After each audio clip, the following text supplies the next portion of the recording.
कहानी की शुरुआत में हमें समांथा नाम की लड़की को दिखाया जाता है जो थिएटर जा रही होती है। और जब वो वहाँ पहुंचती तो हम देखते हैं कि उसके लिए the king in the boots नाम की मूवी लगी है। इसे देखने के लिए वो टिकट लेती है और जब वो थिएटर पहुंचती तो पूरा थिएटर खाली होता है। और इस थिएटर की सबसे खास बात ये थी कि हर एक इंसान को अलग अलग वीडियो क्लिप्स दिखाई जाती है जो की उसके लिए सबसे ज्यादा डरावनी होंगी। समांथा स्क्रीन में खुद को जंगल में पाती है और वो पूरी तरीके से खून में लथपथ थी। वो किसी से डरकर भाग रही होती है। इसी दौरान वो एक पत्थर से टकरा जाती है।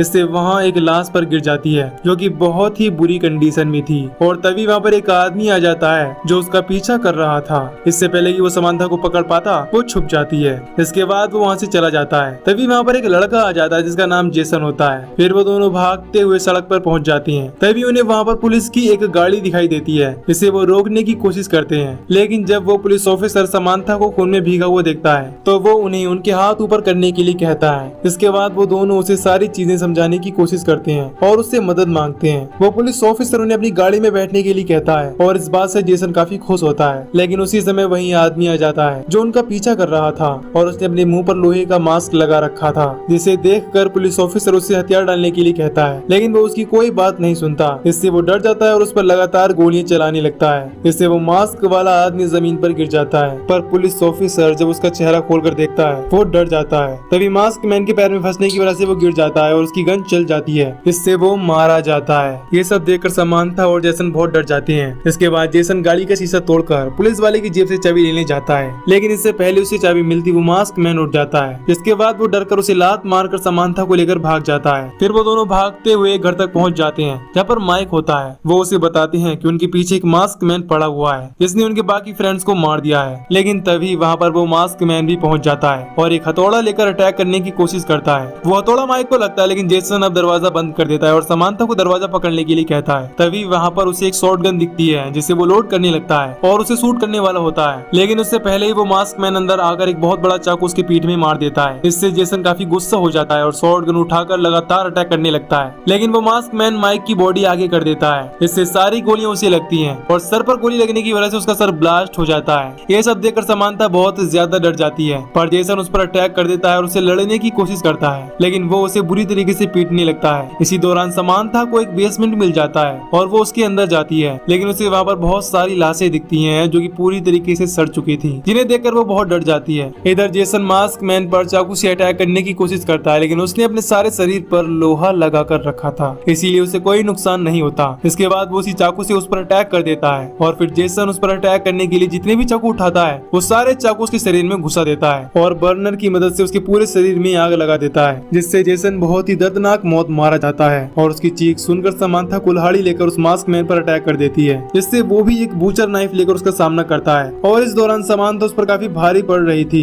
फिर जब वो उसे मारने वाली होती है तभी उसका मास्क गिर जाता है और वो उसे रुकने के लिए कहता है। समांथा देखती कि वो कोई और नहीं बल्कि फ्रेड है जो उसी के साथ पढ़ता है। फिर फ्रेड उसे याद दिलाता कि हम एक दूसरे को बचपन से जानते हैं। इसके बाद वो उसे उसके लास्ट वीकेंड को याद दिलाता है जहाँ पर वो लोग पार्टी कर रहे होते हैं। उसी दौरान आसमान से कुछ गिरता है जिसे देखने के लिए सब लोग जाते हैं, लेकिन फ्रेड उन लोगों को रोकने की कोशिश करता है, पर वो उसकी एक बात नहीं सुनती और वहाँ पहुँच जाते हैं। वहाँ पहुँचते ही वो देखते हैं कि वहाँ पर आसमान से बहुत सारी मकड़ियाँ गिरी हैं जो उन पर अटैक कर देती हैं और उनके शरीर में घुस जाती हैं। बस फ्रेड ही अकेला होता है जो वहाँ से बचकर भाग जाता है और एक रूम में पहुँच जाता है, लेकिन एक मकड़ी उसका पीछा करते हुए वहाँ भी पहुँच जाती है और उस पर अटैक कर देती है। लेकिन तभी टेबल पर रखा हुआ मांस उसके चेहरे पर आ जाता है, इससे वो बच जाता है। फिर वहाँ रखे एक हथौड़े से उसे मार देता है। इसके बाद वो खुद को तैयार करता है और एक एक करके अपने सारे दोस्तों को मार देता है जिनके अंदर वो मकड़ी घुसी हुई थी, क्योंकि वो नहीं चाहता था कि ये मकड़ियाँ ये इन्फेक्शन शहर तक पहुँचे। उसी समय समांथा पूरी तरीके से चिल्लाने लगती है और उसका सर दो भागों में बढ़ जाता है। इसके अंदर वही मकड़ी मौजूद होती है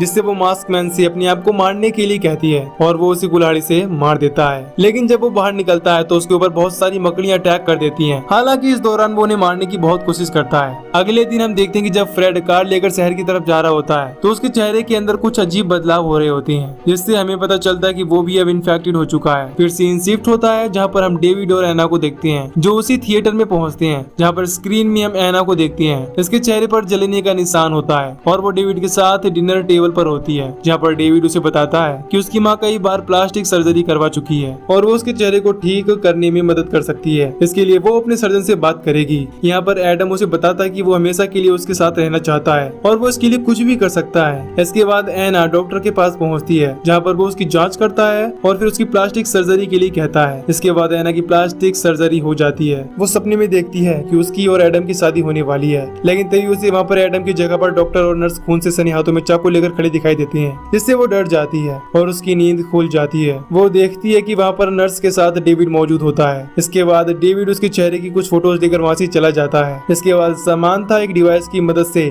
नर्स से पूछती कि क्या उसे एक आईना मिल सकता है। वो उसके लिए मना कर देती है और कहती है कि आपको कल आईना मिल जाएगा। इसके बाद रात को समांथा चुपचाप वहाँ से उस नर्स के केबिन में पहुँचती है और उसके जाने के बाद उसके सिस्टम को चेक करती है। उसे पता चलता है कि उसके चेहरे को बनाने की वजह बिगाड़ा जा रहा है, जिससे वो वहाँ से भागने की कोशिश करती है। तभी उसे किसी की आवाज सुनाई देती है और जब वो उसे जाकर चेक करती है तो वो देखती है कि एक औरत की आंखों और नाक को पूरी तरीके से बंद कर दिया है, जिससे वो बहुत ही ज्यादा डर जाती है और वहाँ से भागने की कोशिश करती है। लेकिन तभी वहाँ पर नर्स आ जाती है, जिसे समांथा उसे बेहोश करके उसका कार्ड चुरा लेती है और लिफ्ट से वहाँ से भागने की कोशिश करती है। लेकिन जब लिफ्ट खुलती है तो उसे वहाँ पर डॉक्टर मिलता है, जो उसे पकड़ लेता है और उसकी दोबारा से सर्जरी कर देता है। इसके बाद जब समांथा की आँख खुलती है तो उसके सामने डेविड होता है, जो उसे अपनी माँ से मिलाने के लिए कहता है और उसके जाते ही समांथा अपने चेहरे और बॉडी को चेक करती है। उसे पता चलता है कि उन लोगों ने उसका पूरा चेहरा और उसका शरीर पूरी तरीके से खराब कर दिया है और अब वो बहुत ही डरावनी दिख रही है। इससे देखकर वो बहुत डर जाती है। तभी डेविड के साथ उसकी माँ वहाँ पर आती है, जो कि काफी डरावनी दिख रही होती है। फिर हमें थिएटर का सीन दिखाया जाता है, जहाँ पर अब समांथा अकेली होती है और वो डेविड को आवाज लगा रही होती है और उसे ढूंढते हुए प्रोजेक्शनिस्ट के पास पहुंच जाती है, जो उसके पूछने पर बताता है कि वो लोगों की नाइटमेयर बनाता है, यानी कि बुरे सपनों को बनाता है और उन्हें दिखाता है। ये सुनकर वो चीखने लगती है। अब इसके बाद सीन शिफ्ट होता है और हम फादर को देखते हैं, जो थिएटर के बाहर अपना नाम देखकर अंदर जाता है। जिसे स्क्रीन पर दिखाया जाता है कि चर्च की छत के ऊपर एक बच्चा किसी आत्मा से पजेस है और वो सुसाइड करने वाला है। इसे रोकने के लिए नन उसके पास पहुंचती है और उसे समझाने की कोशिश करती है, लेकिन इससे पहले कि वो उसे रोक पाती, वो आत्मा उसे नीचे फेंक देती है और ये सब फादर देखता रह जाता है। फिर हम डैनी को देखते हैं, जो अपने दोस्त के मरने की वजह से काफी दुखी होती है, जिससे उसकी माँ उसे समझाती है और विश्वास दिलाती है कि वो हमेशा उसके साथ है। फिर हम उसी फादर को देखते हैं, जो नन के साथ रिलेशनशिप में है और इस दौरान जब वो दोनों बाहर निकलती हैं तो वहाँ पर चारों तरफ खून ही खून होता है और एक जगह पर फर्श में खून से एक बहुत ही डरावना चेहरा बना होता है। इससे देखकर वो दोनों डर जाते हैं। फिर अगली सुबह हम देखते हैं कि जब डैनी के साथ एक लड़की लड़ रही होती है तो उसे वहाँ पर एक शैतान दिखाई देता है, जिसे देखकर वो बहुत ही बुरी तरीके से डर जाती है और चिल्लाने लगती है। फिर हमें रात का सीन दिखाया जाता है, जिसमें वहाँ मौजूद सारी लड़कियां पजेस हो चुकी होती हैं और उनकी आंखों से खून निकल रहा होता है। इधर नन जब उस शैतान के बारे में बुक में खोज रही होती है तो उसे पता चलता है कि उस डीमन का नाम मसीट है और ये लस्ट और इंसिस्ट लोगों को पनिश यानी कि सजा देता है। जब वो फादर को इसके बारे में बताती है तभी उसी समय वहाँ पर वो लड़का आ जाता है। इसने सुसाइड कर लिया होता है और अब वो पूरी तरीके से एक डीमन में बदल गया था। हालांकि इस दौरान फादर उसे डराने की काफी कोशिश करते हैं। वो बताता है कि मैं वो नहीं हूँ, वो उसके अंदर है और यहाँ पर वो उसका नाम नहीं बताता। इससे फादर और नन को लगता है कि वो डैनी की बात कर रहा है, जिससे वो दोनों उसे मारने की कोशिश करते हैं। लेकिन तभी वहाँ उसकी माँ आ जाती है और उसे बचा लेती है और फिर उन्हें पता चलता है कि वो डैनी की नहीं उसकी माँ के अंदर है। इसके बाद वो वहाँ मौजूद सभी बच्चों को पजेस करके तड़पाने लगती है और जब फादर और नन वहाँ पहुँचते तो देखते हैं कि डैनी का मुंह पूरी तरीके से बंद कर दिया गया है। तभी वहाँ पर मौजूद सभी बच्चे उन पर अटैक कर देते हैं, जिससे फादर तलवार लेकर उनका सामना करता है और सिस्टर भी इस दौरान एक लड़की को मार देती है। इधर फादर बच्चों के अटैक करने से काफी गुस्सा हो जाता है और एक एक करके सभी बच्चों को बहुत बुरी तरीके से मारने लगता है। तभी नन डैनी की माँ को सुसाइड करने में रोकने की कोशिश करती है, लेकिन वो उसे लेकर ही साथ में कूद जाती है। इससे वो तो मर जाती है लेकिन नन बच जाती है। इसके बाद हमें पता चलता है कि अब नन उस डेमन से पजेस हो चुकी है। फिर हमें थिएटर का सीन दिखाया जाता है, जहाँ पर फादर ये सब कुछ देखकर बहुत डर जाता है। तभी प्रोजेक्शनिस्ट वहाँ आकर उसे मार देता है। इसके बाद थिएटर में हेलेन आती है और उसे स्क्रीन पर दिखाई देता है कि वो अपने बच्चों के साथ हॉस्पिटल में डॉक्टर से मिलने के लिए गई होती है और उसे सब कुछ ब्लैक एंड व्हाइट दिख रहा है। उसे उसके आसपास के लोग भी बहुत ही बदसूरत और खतरनाक दिख रहे हैं। फिर जब वो ये सारी चीजें डॉक्टर से डिस्कस करती है तभी डॉक्टर के पास उसके असिस्टेंट का कॉल आ जाता है और वो हेलेन को बताता है कि उसकी एक मीटिंग है, इसीलिए वो उससे मिलने के लिए अगले दिन आए और उसके मना करने के बावजूद उसे रूम से बाहर निकाल देता है। फिर जब वो देखती है कि उसके बच्चे वहाँ नहीं है तो वो उन्हें ढूंढने लगती है और वो उस दौरान वहाँ पर काम करने वाले कुछ लोगों से भी मिलती है, जो उसे बहुत ही डरावने दिख रहे होते हैं। ये सब चीजें देखकर वो बहुत डर जाती है। इसके बाद वो उन्हें ढूंढते हुए कमरे के बाहर पहुँचती है, जहाँ पर उसे डॉक्टर और उसके बच्चों की आवाज सुनाई देती है, जहाँ पर उसे पता चलता है कि वो बच्चे उसके नहीं है और वो दिमागी रूप से बहुत ज्यादा बीमार है। वो बच्चे डॉक्टर के लिए काम कर रहे हैं, इनसे डॉक्टर उसे मारने के लिए कहता है। वो बताते हैं कि उन्होंने उसके बैग में एक गन डाली है, इसमें सिर्फ एक गोली है। डॉक्टर कहता है कि हम फिजिशियंस हैं, हम कोई कातिल नहीं नहीं है, इसीलिए हम चाहते कि वो खुद ही सुसाइड कर ले, क्योंकि अब उसकी बीमारी का कोई इलाज नहीं है। फिर जब बच्चे पूछते कि वो कहाँ है, तो डॉक्टर बताते कि वो दरवाजे के बाहर हमारी बातें सुन रही है। इसके बाद वो बच्चे दरवाजा खोलती हैं, तो वो अंदर जाकर उस डॉक्टर को शूट कर देती है, जिससे उसका सर बुरी तरीके से फट जाता है। और फिर वो उन दोनों बच्चों को लेकर वहाँ से निकल जाती है। जिसके बाद हम थिएटर में बैठी हुई हेलन को देखते हैं, जो अपने बैग से गन निकालकर खुद को शूट कर लेती है। फिर हमें रेली नाम की लड़की को दिखाया जाता है, जो उस थिएटर के अंदर आ जाता है और वो देखता है कि वो एक शो के लिए पियानो बजा रहा है और वहाँ पर काफी लोग मौजूद होते हैं। जिसके बाद उसकी परफॉर्मेंस से उसके मॉम डैड काफी खुश होते हैं, लेकिन उस समय उनकी कार में एक आदमी मौजूद होता है, जो रेली के सर पर गन रखकर उसे मारने की धमकी देता है और उसके मॉम डैड को कार से बाहर निकलने के लिए कहता है। पर कार से निकलने के बाद जब उसके डैड उससे लड़ने की कोशिश करती हैं, तो वो गोली लगने की वजह से मारे जाते हैं और उसकी माँ भी इसी दौरान मारी जाती है। हालांकि रेली अपनी जान बचाकर वहाँ से भागने की कोशिश करता है, लेकिन वो आदमी उसे भी मार देता है। इसके बाद हम देखते हैं कि रेली हॉस्पिटल में होता है और वो ठीक ठाक है।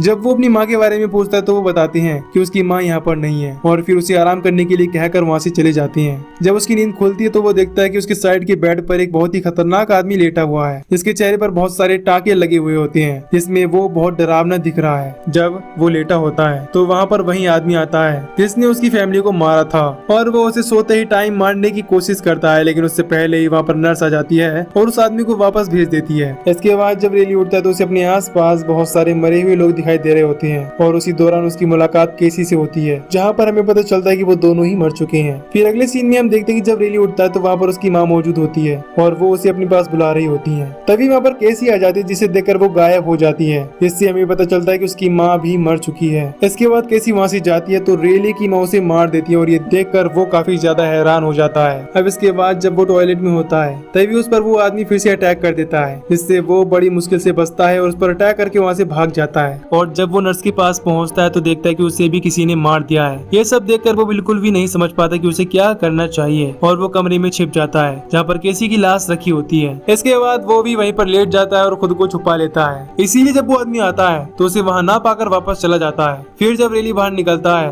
और एक रूम में जाता है, तो वहाँ पर वो उस पर अटैक कर देता है और उसे गला दबाकर मारने की कोशिश करता है। इसी दौरान रेली को सपने में अपनी माँ दिखाई देती है, जो उसे मरने के लिए कह रही होती है, लेकिन केसी उसे ऐसा करने से रोकती है। जिसके बाद वो एक नुकीली चीज से उस आदमी के गले पर वार कर देता है और उसे मार देता है। लेकिन जब डॉक्टर उसे वहाँ से ले जा रहे होते हैं, तो वो केसी और अपने मॉम डैड को देखता है और तभी उसे वो आदमी फिर दिखाई देता है, जो कि वापस से जिंदा हो गया था, जिससे ये पता चलता है कि वो सब के सब मरे हुए लोग हैं और एक लूप में फंसे हुए हैं। इसके बाद हमें फिर से थिएटर का सीन दिखाया जाता है, जहाँ पर रेली प्रोजेक्शनिस्ट से पूछता है कि क्या वो मर चुका है, तो वो बताता है कि नहीं, तुम तो नहीं, लेकिन ये सब मर चुके हैं। और यहाँ पर हम उन सभी लोगों को देखते हैं जिनकी स्टोरी पहले दिखाई जा चुकी है और इससे पता चलता है कि उसने उन सबको मार दिया है। अब इसके बाद रेली कहता है कि वो वहाँ से निकलना चाहता है। इसके बाद प्रोजेक्शनिस्ट उसे भागने के लिए कहता है, जिसके बाद रेली वहाँ से भाग जाता है। इसके बाद हम देखते हैं कि सुबह होने वाली होती है और प्रोजेक्शनिस्ट वीडियो रील्स को वापस से पैक करता है और यहाँ पर हम बहुत सारी रील्स को देखते हैं जो अलग अलग लोगों की होती हैं और इसी के साथ ही मूवी यहीं पर खत्म हो जाती है। तो दोस्तों, अगर आपको इस मूवी की एक्सप्लेनेशन पसंद आई हो, तो वीडियो को लाइक और चैनल को सब्सक्राइब कर दीजिए, ताकि मैं मिलूंगा आपसे न्यू वीडियो में। Till then take care, love you, bye bye.